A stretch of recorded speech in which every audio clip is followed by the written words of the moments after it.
Weather Rates certified 11 years in a row.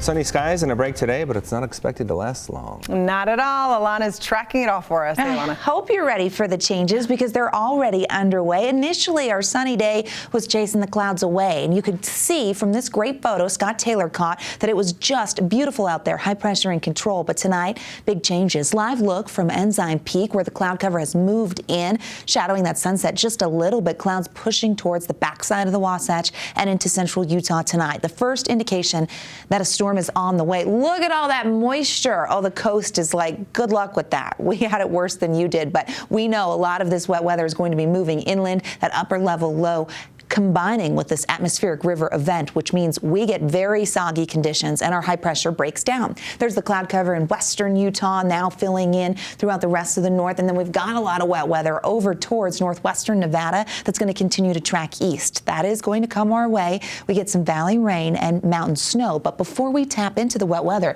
the winds start to pick up. Wind advisory in effect for the West Desert. This goes all the way down towards Cedar City, but also Salt Lake and Tooele counties are part of this wind advisory, meaning we could see those southerly winds gusting up to 55 miles per hour. You want to make sure you tie down all those loose objects now. You know, when we have a storm coming in and we get those southerly winds that we can wreak some havoc. So you want to make sure that you take care of what you need to before the winds kick up. 11 p.m. is when that advisory goes into effect.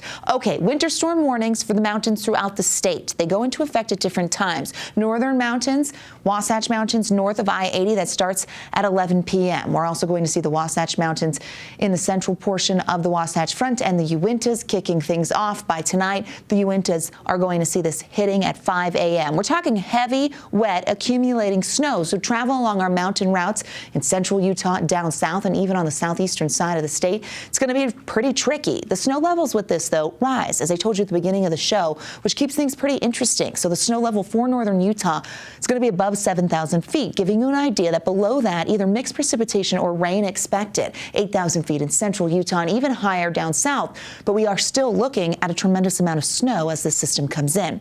Let's check the timing here. We'll walk through it together. Keep your eye on the corner of your screen. Notice as that valley rain, mountain snow moves in just after midnight. We also know Cache Valley could have cold enough air where they actually get some accumulation when it comes to that snow potential. Rain over towards Moab, Castle Country, so there will be spots that start as snow or mixed precipitation, and then things start to change. There's a warm front that comes through by 8 a.m. Oh, that's a busy map, isn't it? We're looking at valley rain throughout the central portion of the state, southwest desert, eastern Utah, and snow for the high country. That warm front actually pushes those snow levels up and keeps our temperatures pretty close to where we should be. So we're talking upper 40s, low 50s for the Wasatch Front.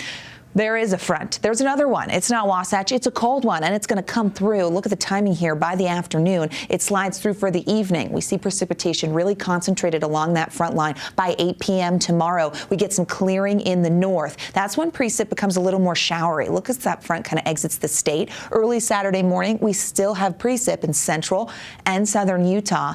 Don't be fooled by that high pressure. Now, while it will clear for the northern Wasatch Front and towards Cache Valley, we remain very showery for the rest of the state. So we are going to be unsettled for our Saturday and continue that precipitation accumulation. Periods of precip expected 7 p.m. Central Utah, Delta, Nephi. Why is this concerning? Well, we're going to get some rain, and we've already seen a tremendous amount of snow. Rain on top of snowpack can be a little bit of an issue, especially with flooding. SPC just updating this evening, meaning this area could see the generalized threat of thunderstorms. So tomorrow, it's going to be a flip of the switch here when it comes to seasons. We've been dealing with thunder snow. Well, tomorrow, it's going to be thunderstorms. How much rain is coming from this? Well, the models want to put down anywhere from a quarter to half an inch, even higher than that in places like Provo, 6/10 and Cedar City. So decent accumulations. And then the mountains with the snow 1 to 2 feet in the cottonwoods. And it's going to be heavy, wet, dense snow. More snow in the central mountains, 10 to 20 down south, 8 to 16 in the north. Mountain valleys, if you're cold enough, you could see 2 to 8 at times. It could be that sloppy mix. Trace to 3 on the benches.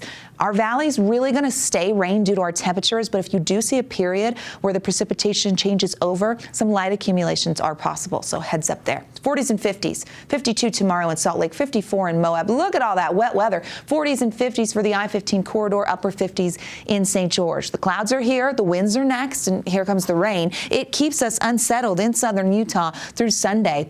Monday, we dry out. Another storm Tuesday, Wednesday. Yeah, it looks like a very similar setup to valley rain, mountain snow that does impact the Wasatch Front, so we stay very unsettled. We will clear Sunday into Monday for a period of time. Those temperatures staying mild and close to average for this time of year. Also have to warn you that when this is all going on, you're going to be so interested in the weather, you may forget. Got to spring ahead. Yeah, we lose that hour. I already miss it. Glenn, Emily, over to you.